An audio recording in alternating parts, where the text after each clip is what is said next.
ओम यही चैनल नाम हूँ आंतरिक शक्ति। आंतरिक शक्ति चैनल तरफ समस्त को स्वागत करुच्ची एवं नमस्कार। देखो मु गोटे विषय चाहूँगी आंतरिक शक्ति माने कौन। आंतरिक शक्ति माने आम अंतर मध्य सकारात्मक शक्ति अच्छी किंतु आमे ताहाकु सदुपयोग करि पारु नाहंदी। तेणु आमे नकारात्मक दिगरे प्रभावित हो जीवनर आनंद पाई पारु नाहंती। जीवन सफलता हेबा बहुत कष्टकर होउची। देखो मु गोटे पुस्तक रे कहबाकू चाहूँगी यह होची पारिवारिक समस्या समाधान सूत्र। देखो प्रथम अध्याय होची परिवार एक क्षुद्र समाज। परिवार होची समाज रो एक क्षुद्र प्रतिरूप। छोट बड़ परिवार को नहीं समाज। परिवार कहिले बापा माँ पुओ झियो भाई और भौणी को नहीं बुझाए। याहारी भितरे छोट परिवार और बड़ परिवार पुणी आउ टिके गुढ़ भाव में अनुध्यान कले जानिबा यौथ परिवार को नहीं समाज। परिवर्तित धारा रे सबू बदली जा परी आजिकाली बेसी लोक यौथ परिवार को पसंद करू नाहंती। किंतु एसबु सत्वे ग्रामांचल रे यौथ परिवार तिष्ठि रही। सहरा अभिमुखी यौथ परिवार गठन रे प्रतिबंधक साजिछि। वैचित्र्यमय सृष्टि रे प्राप्त वयस्क प्राप्ति कले भिन्न लिंगर समजाति जीव प्रति आक्रोश हुए। ठीक सेहीपरि सृष्टिर श्रेष्ठ जीव मनीष प्राप्त बयस रे खोजी बुले मनपसंदर आउ जणे व्यक्ति को। परिवार सहमति भितरे हेउ बा प्रेम विवाह जरिया रे जोड़ी होई जाती दुई प्राणी। एइठू आरंभ हुए परिवार। दुई जनक मिलन रे जन्म नियंती पुओ झियो। बापा माँ और पिलामानकु नेई क्षुद्र परिवार गठित। बेसी दिन एकत्रित रहिबा परे यह रूप निये यौथ परिवार। मनीष गोटे स्वार्थपर जीव। यही स्वार्थपरता मनीष को प्रतिकूल जलवायु रे संघर्ष करी बंची रहिबा को सुजोग देउची। किंतु पारिवारिक जीवन रे पाद देबा भली मनीष को किछि स्वार्थपरता को त्याग करिबा को पड़े। स्वामी स्त्री पाई, स्त्री स्वामी पाई व्यक्तिगत स्वार्थपरता को त्याग करती। बुझामणा भितरे एसबू संभव हुए। व्यक्तिगत त्याग स्वामी स्त्री को परस्पर निकटतर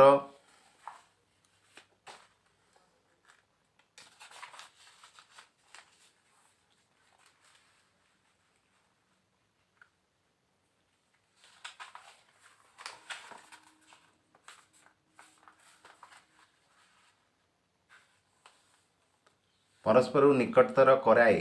दुई आत्मार मिलन घटे। जीवन को भरपूर उपभोग करिबारे असुविधा रुहेनी। व्यक्तिगत स्वार्थपरता मिलित स्वार्थर रूप निए। मत पार्थक्य आपण छाए हटि जाए। दुहे हुअंती जीवन साथी। घात प्रतिघात रे कांध को कांध मिलाई स्वामी स्त्री आगेबा सह सुख लाभ करती। मनीषर सृष्टि बंचिबा पाई मात्र एकाकी नुई मिलित भावे बंची रहिबा मनीषर धर्म। गोटे पुओ किंबा झियो जेतेबेले प्राप्त वयस्क पदार्पण करे साथी खोजे। एथिपाई बेले बेले प्रतिबंधक देखा दिए। किंतु प्रकृति आमको एपरी गढ़ी जे आमे कौनसी परिस्थिति रे साथी को छाड़ी परिबा नहीं। केवल शारीरिक सुख पाई नुहे बरं परिस्थितिर चाप आपण को पत्नी पति रूपे बंचिबाकू बाध्य करे। वैदिक रीति रे विवाह किंबा प्रेम विवाहर समाज उपरे एक बड़ प्रभाव पकाए। अर्थात विवाह ही आपण को पत्नी पतिर स्वीकृति दिए। संस्कृति परंपरा पार्थक्य अनुसार विवाह रूप अलग अलग हुए किंतु लक्ष्य से गोटे पत्नी पतिर स्वीकृति। सामाजिक स्वीकृति बिना शांति रे बंची हेबनी।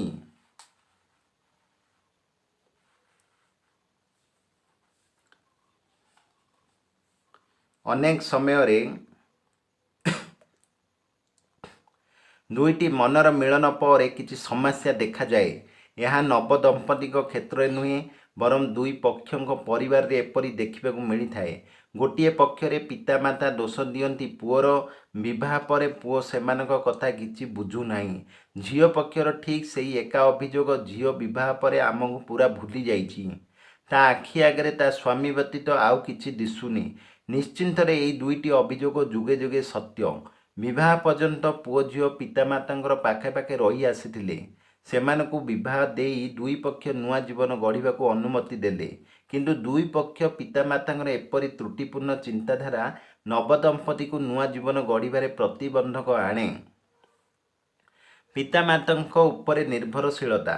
ପିଲାମାନେ ଛୋଟ ଅବସ୍ଥାରେ କ'ଣ କରିବେ ନ କରିବେ ତାହା ଜାଣିବା ପାଇଁ ବାପା ମାଆଙ୍କ ଉପରେ ନିର୍ଭର କରନ୍ତି। ବାପା ମାଆଙ୍କର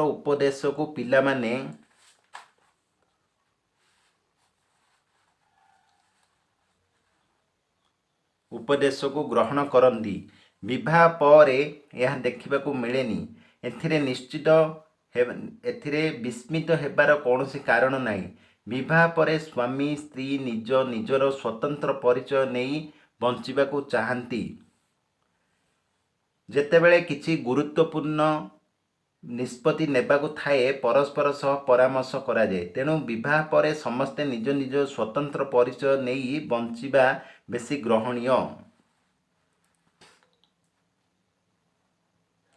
ଆପଣ ଏଠି ଜାଣି ରଖିବା ଉଚିତ ଯେ ଶିଶୁଟିଏ ମା ଗର୍ଭରେ ଥିବାବେଳେ ବଞ୍ଚିବା ପାଇଁ ପୂର୍ଣ୍ଣ ନିର୍ଭରଶୀଳ ହୁଏ। ମାତୃଗର୍ଭରୁ ଜନ୍ମ ହେବା ମାତ୍ରେ ସେ ପ୍ରତିଟି ମୁହୂର୍ତ୍ତରେ ଶିଶୁଟି ସ୍ୱାଧୀନ ଭାବେ ବଢ଼ିବାକୁ ଚେଷ୍ଟା ଆରମ୍ଭ କରିଦିଏ। ପ୍ରଥମ କେତୋଟି ମାସ ମା କ୍ଷୀର ଖାଇ ବଞ୍ଚେ। କ୍ରମେ ମା କ୍ଷୀର କମ୍ କରି ସାଧାରଣ ଖାଦ୍ୟ ଖାଇବା ଆରମ୍ଭ କରେ। ଶରୀର ବୃଦ୍ଧି ସହ ଶିଶୁଟି ପେଟେଇବା, ଆଣ୍ଠେଇବା ଓ ଛିଡ଼ା ହେବାକୁ ଚେଷ୍ଟା କରେ। ଆପଣ ନିଜେ ଚିନ୍ତା କରି ହୃଦୟଙ୍ଗମ କରନ୍ତୁ। ପିଲାଟି ଆଣ୍ଠେଇବା, ଛିଡ଼ା ହେବା ଓ ଠୁକ୍ ଠୁକ୍ ହୋଇ ଚାଲିବା ଆରମ୍ଭ କରିବା ମାତ୍ରେ ବେଳେବେଳେ ତଳେ ପଡ଼ିଯାଏ। କାଳେ ପିଲାଟି ପଡ଼ିଗଲେ କିଛି ଅସୁବିଧା ଘଟିବ ଭାବି ଆମେ ତାକୁ ଚାଲିବା ବେଳେ ଧରିଥାଉ। କିନ୍ତୁ ପିଲାଟିର ଲକ୍ଷ୍ୟ ସେ କିପରି କାହାର ସାହାଯ୍ୟ ନ ନେଇ ଚାଲିବ। ଠିକ୍ ତାହା ହିଁ ଘଟେ। ପିଲାଟି ଚାଲିବା ଶିଖେ, ଅନ୍ୟ ଉପରେ ତା'ର ନିର୍ଭରଶୀଳତା ହ୍ରାସ ପାଏ। ତେଣୁ ଏଠାରେ ଗୋଟିଏ କଥା ସତ୍ୟ ଯେ ଶିଶୁ ହେଉ ବା ଯୁବକ ହେଉ ପ୍ରତ୍ୟେକ ସୃଷ୍ଟିରେ ନିଜ ସ୍ୱତନ୍ତ୍ରତା ନେଇ ବଞ୍ଚିବାକୁ ଚେଷ୍ଟା କରନ୍ତି। ଏହା କାହାରିକୁ ଶିଖାଇ ଦିଆଯାଏ ନାହିଁ।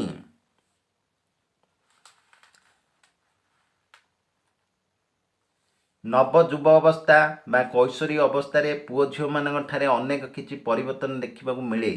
କେତେକ କ୍ୟାରିୟର ଗଢ଼ିବାକୁ ଏହି ସମୟକୁ ବିନିଯୋଗ କରୁଥିବା ବେଳେ ଆଉ କେତେକ ଅବାଟରେ ଚାଲିଯାଆନ୍ତି। ପିତା ମାତା ଓ ଅନ୍ୟାନ୍ୟ ଜ୍ଞାତି କୁଟୁମ୍ବଙ୍କ ପ୍ରତିବନ୍ଧକ ସେମାନଙ୍କୁ ପ୍ରଭାବିତ କରିପାରେନି। ଅବଶ୍ୟ ପରିସ୍ଥିତି ଚାପରେ ପଡ଼ି ପୁଅ ଝିଅକୁ ଅନ୍ତର କରି ଦିଆ ନ ଯାଇ ସେମାନଙ୍କ ଲକ୍ଷ୍ୟ ପରିବର୍ତ୍ତନ ପାଇଁ ପରାମର୍ଶ ଦିଆଯାଏ। କୈଶୋର ବା ଅନ୍ୟ ଅର୍ଥରେ ଆମେ ଯାହାକି ଟିନ୍ ଏଜର 13 ବର୍ଷରୁ 19 ବର୍ଷ ବୋଲି କହିଥାଉ। ଏହି ଅବସ୍ଥାରେ ସାଧାରଣ ଶାରୀରିକ ସୁଖ ପାଇଁ ପୁଅ ଝିଅମାନେ ଆକୃଷ୍ଟ ହୁଅନ୍ତି। ଏଥିରେ କୌଣସି ନୂତନତା ନାହିଁ, ଯୁଗେ ଯୁଗେ ଏହା ରହି ଆସିଛି।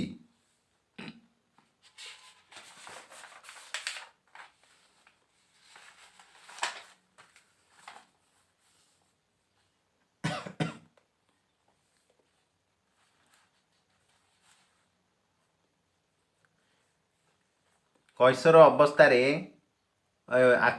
ଆକର୍ଷଣ ଯୁବକ ଅବସ୍ଥାରେ ବିବାହର ରୂପ ନିଏ। ଯେଉଁ ସମ୍ପର୍କକୁ ନେଇ ଝଡ଼ ସୃଷ୍ଟି ହେଉଥିଲା ତାହା ଥମିଯାଏ। ପୁଣି ସବୁ ଯଥାରୀତି ଚାଲେ। ଯଦି ବ୍ୟକ୍ତିଗତ ସ୍ୱତନ୍ତ୍ରତାକୁ ସ୍ୱୀକୃତି ଓ ସମ୍ମାନ ନ ମିଳେ ଏହା ସମସ୍ୟାର ରୂପ ନିଏ।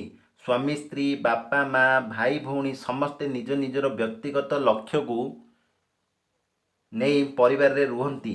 ଜଣେ ଅନ୍ୟ ଜଣଙ୍କ ଉପରେ କର୍ତ୍ତୃତ୍ୱ ଜାହିର କଲେ ସମସ୍ୟା ମାଡ଼ି ଆସେ। ବାପର ଦାୟିତ୍ୱ ପୁଅ କିଛି ତ୍ରୁଟି କଲେ ତାକୁ ପରାମର୍ଶ ଦେବା। ଏହାର ମାନେ ନୁହେଁ ଯେ କର୍ତ୍ତୃତ୍ୱ ଜାହିର କରିବା। ପୁଅ ମଧ୍ୟ ନିଜସ୍ୱ ପରିଚୟ ଦେଇ ପରିବାରରେ ବଞ୍ଚିବାର ଅଛି।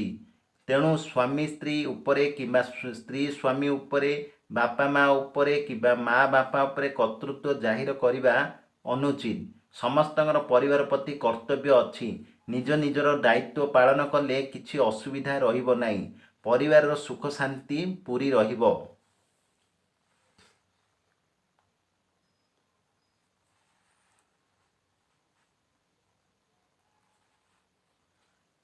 ଯୌଥ ପରିବାର ହେଉ ବା କ୍ଷୁଦ୍ର ପରିବାର ହେଉ, ସମସ୍ତଙ୍କର ଭାବାବେଗକୁ ଅନୁଧ୍ୟାନ କରି ସମ୍ମାନ କରିବା, ଅନୁକୂଳ ମତ ପୋଷଣ ନିହାତି ଜରୁରୀ। ପରିବାର ଗଠନରେ ଦୁଇଟି ଜିନିଷର ଗୁରୁତ୍ୱ ବେଶୀ। ଗୋଟିଏ ହେଲା ସହମତି ଭିତରେ କର୍ତ୍ତବ୍ୟ ସମ୍ପାଦନ ଓ ଅନ୍ୟଟି ହେଲା ଅନ୍ୟର ବ୍ୟକ୍ତିତ୍ୱକୁ ସ୍ୱୀକୃତି ଓ ସମ୍ମାନ। ଯଦି ଏହି ଦୁଇଟି ଜିନିଷ ପୂରଣ ହୋଇପାରିଲା, ପରିବାର ଭିତରେ ସୁଖ ଶାନ୍ତି ବଜାୟ ରହିବ।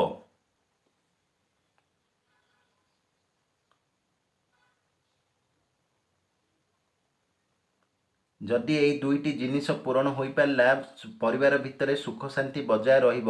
କିନ୍ତୁ ଏହାର ଅର୍ଥ ନୁହେଁ ଯେ ଆଦୌ ବିରୋଧାତୀତି ଓ କ୍ରୋଧ ପ୍ରକାଶ ପାଇବନି। ବେଳେବେଳେ ବ୍ୟକ୍ତି ସ୍ୱାର୍ଥକୁ ନେଇ ମତାନ୍ତର ହୁଏ। ହେଲେ ଯଦି ଦୁହେଁ ମିଳିତ ଭାବେ ବସି ଏ ସମ୍ପର୍କରେ ଆଲୋଚନା କରନ୍ତି, ତାହେଲେ ସମାଧାନର ସୂତ୍ର ବାହାରିବ ନିଶ୍ଚିନ୍ତ।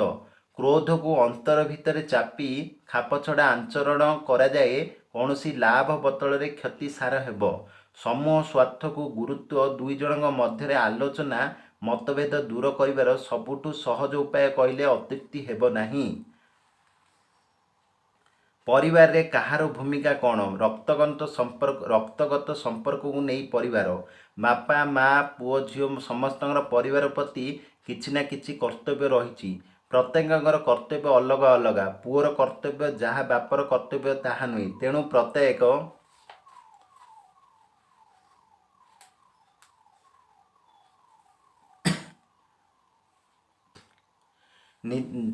ପ୍ରତ୍ୟେକ ନିଜ ନିଜର ଚିନ୍ତାଧାରାକୁ ନେଇ କର୍ତ୍ତବ୍ୟ ସମ୍ପାଦନ କରନ୍ତି। କର୍ତ୍ତବ୍ୟ ସମ୍ପାଦନ କରିବା ବେଳେ ଦାୟିତ୍ୱବୋଧ ପ୍ରତି ଯତ୍ନବାନ ହେବା ଆବଶ୍ୟକ। ଏଥିରୁ ଦୂରେଇ ଗଲେ କର୍ତ୍ତବ୍ୟ ସମ୍ପାଦନ ନେଇ ବିଶୃଙ୍ଖଳା ସୃଷ୍ଟି ହୁଏ। ଯଦି ସମୂହ ସ୍ୱାର୍ଥକୁ ଆଖି ଆଗରେ ରଖି କର୍ତ୍ତବ୍ୟ ପାଳନ କରନ୍ତି, ତାହେଲେ କିଛି ବି ଅସୁବିଧା ହେବ ନାହିଁ। ପରିବାର ଭିତରେ ଜଣେ ଜଣଙ୍କୁ ବହୁତ ସମସ୍ୟାକୁ ମୁଣ୍ଡରେ ମୁଣ୍ଡାଇ କାର୍ଯ୍ୟ କରିବାକୁ ପଡ଼େ। ସବୁ ସମୟରେ ସମସ୍ତଙ୍କୁ ସୁହାଇଲା ଭଳି କାର୍ଯ୍ୟ କରାଯାଇପାରେ ନା। ଫଳରେ ନୂଆ ନୂଆ ସମସ୍ୟାର ସମ୍ମୁଖୀନ ହେବାକୁ ପଡ଼େ। ତେଣୁ ଏଠାରେ ଗୋଟିଏ କଥା ସତ୍ୟ ଯେ ପାରିବାରିକ ଜୀବନ ସହିତ ସମସ୍ୟା ରହିଛି ଓ ରହିବ। ଏହାକୁ ସବୁ ଅବସ୍ଥାରେ ସାମ୍ନା କରିବାକୁ ପଡ଼ିବ। ତେଣୁ ଭିନ୍ନ ଭିନ୍ନ ମତ, ଭିନ୍ନ ଚିନ୍ତାଧାରା, ଭିନ୍ନ ସ୍ୱାର୍ଥ ସବୁକୁ ଲୁଚାଇ ବାହାରକୁ ଏକ ହୋଇ ବାହାରିବା ପରିବାର ଗଠନ ସବୁଠୁ ଭଲ ଉପାୟ। ସଂକ୍ଷେପରେ କହିଲେ ପରିବାର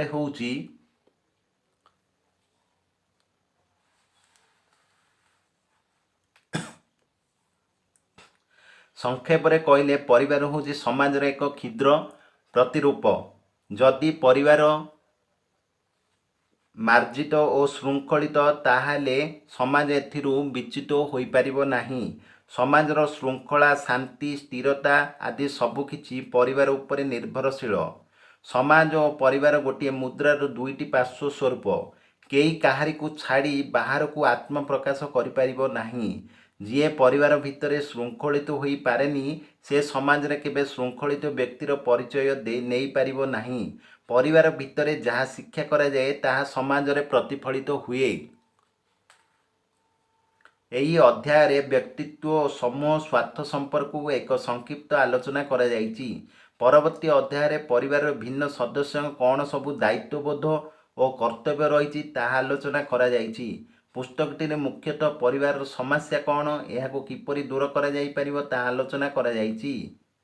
କୌଣସି ବ୍ୟକ୍ତିକୁ ଏହି ପୁସ୍ତକ ଜରିଆରେ ଉପଦେଶ ମାନିବାକୁ କୁହାଯାଇନି। କେବଳ ପାରିବାରିକ ସମସ୍ୟା ସମାଧାନ ପାଇଁ କିଛି ଉପାଦେୟ ତଥ୍ୟ ଦିଆଯାଇଛି। ଆବଶ୍ୟକ ମନେ କଲେ କାର୍ଯ୍ୟରେ ଲଗାଇ ପାରନ୍ତି।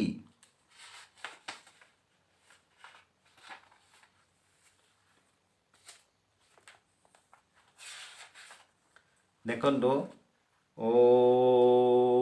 ପରିବାର ଏକ କ୍ଷୁଦ୍ର ସମାଜରେ ପରିବାର ଏକ କ୍ଷୁଦ୍ର ସମାଜ, ଏହା ବିଷୟରେ ଆପଣ ପଢ଼ିଲେ।